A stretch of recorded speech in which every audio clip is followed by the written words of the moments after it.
है, बल्कि देश की और खाद्य सुरक्षा की संरक्षण है। यदि किसान समृद्ध होगा तभी देश समृद्ध होगा। शुक्रिया मैडम। मुझे ये समझ नहीं आ रहा कि मैं धन्यवाद करूं कि अपना रोष प्रकट करूं। मुझे कभी नहीं सोचा था कि कृषि काले कानूनों के खिलाफ जिसने सबसे पहले किसानों के साथ जाके खड़ के इनका साथ छोड़ा, मंत्रिमंडल छोड़ा, आज वो काले कानून लाने वाले भी बोलेंगे और काले कानूनों के खिलाफ जिनका फर्ज बनता था कि वो इसके लिए लड़े, जो वॉकआउट करके भाग गए थे, वो भी बोलेंगे। लेकिन जिसने किसानों का साथ दिया, आज उनको ये हाउस में बोला जा रहा है कि वो बोल नहीं सकते। तो मुझे इस बात का खेद है, लेकिन शुक्रिया करती हूँ कि आपने मौका दिया। मैडम, जो सरकार कहती है कि किसान की आय दुगनी करेगी, लेकिन इस बजट में जो 2019 में किसान को 5.5% उस बजट में एग्रीकल्चर का हिस्सा होता था, आधा रह गया 2026 तक, तो इससे कैसे डबल होगी? जो फर्टिलाइजर की सब्सिडी को एक ही साल में 12,500 फर्टिलाइजर की सब्सिडी हटा के किसान के ऊपर बोझ डालता है, वैसे डबल कैसे होगी? और जिस राज्य ने पिछले 70 साल से इस देश का पेट भरने का सबसे पहला काम किया है, ग्रीन रेवोल्यूशन लाके, उस राज्य के किसानों के उनका किसान सम्मान निधि को आप 50% खत्म कर देंगे, तो फिर आप बताइए कि वो राज्य तो आ गई, वहां के 80%, 90% किसान कर्जे के नीचे दबे हुए हैं, तो वो किसान कहाँ जाए? 600 किसानों ने आत्मा खुदकुशी उनकी यहाँ पे उन्होंने अपना जान समर्पण करी इस काले कानूनों के खिलाफ, लेकिन इस सरकार ने उनके हक में एक शब्द नहीं कहा। अफसोस ये बात है कि आज पंजाब की बेइंसाफी वैसे ही चल रही है। पहले हमारा पानी रिपेरियन प्रिंसिपल, जो हमारा पानी सबसे पहले हमारा हक बनता है, रवि ब्यास वाटर, वो आपकी कांग्रेस सरकार ने खींच के आपके हरियाणा और राजस्थान को दे दिया, और पंजाब के लोगों का ना पीने का पानी ना किसानी का पानी रह गया।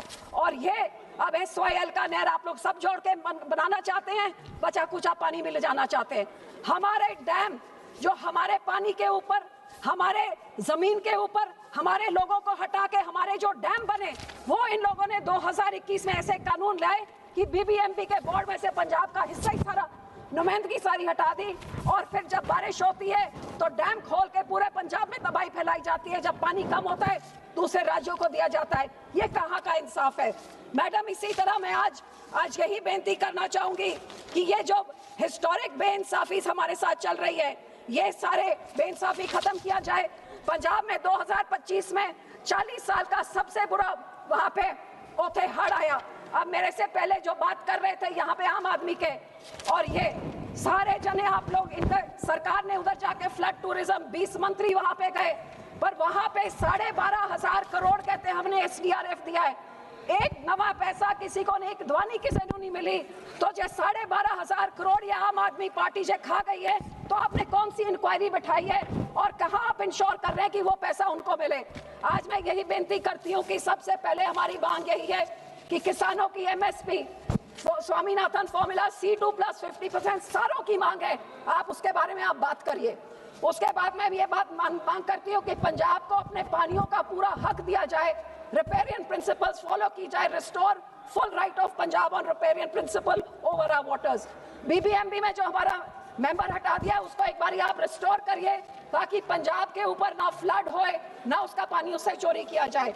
और तीसरी बात, जिसके कारण BBMP जो दिल्ली बैठे अफसरों और पंजाब को बाढ़ से सारा मैन मेड ट्रेजेडी हुई थी, उसके खिलाफ एक्शन किया जाए, इंक्वायरी की जाए और एक्शन लिया जाए। एंड थर्डली, एक जुडिशियल इंक्वायरी बैठाई है। वो 12,500 करोड़ जो आपने दिया, आपके प्रधानमंत्री ने एक टुपका 1600 करोड़ का दे दिया, एक ध्वनि नहीं मिली, वो पैसा कहाँ गया, वो आम आदमी कहाँ खा गई, उसकी इंक्वायरी बैठाई। मैडम, लास्टली, आप यहाँ पे सब जानते हैं ईरान का जंग चल रहा है। हमारे पंजाब की बासमती सबसे बड़ी क्वांटिटी में ईरान जाती है। 4 लाख करोड़ का कागज सब फंसा पड़ा है, करोड़ों का किसान का नुकसान। एक तरफ बाढ़ से वो मर रहा है, दूसरी तरफ MSP नहीं मिल रही, और थोड़ा बहुत जो कमाता है वो उधर फंस गया। क्या मंत्री जी बताएंगे कि उनके लिए क्या कर रहे हैं? यूरिया की किल्लत हर साल आती है, वहीं से यूरिया इंपोर्ट होता है। अब आने वाले फसल के लिए जब यूरिया चाहिए होगा, इनका क्या रोड मैप है? इन चीजों पे चर्चा करेंगे कि बड़ी बड़ी घोषणाएं करेंगे कि किसान की आय दुगनी हो गई है, ऐसे हो गई, वैसे हो गई। किसान रोज खुदकुशी करके मर रहा है, उसको अपना हक नहीं मिल रहा। और पार्लियामेंट में जिस राज्य के सबसे ज्यादा योगदान अन्न भंडारण में 40% जिस पार्टी का है, उस राज्य का है, उस राज्य के ही एक एमपी को बोलना ना दिया जाए, इससे और कोई बहुत दुख की बात नहीं है। शुक्रिया, आपने मौका दिया। Thank you.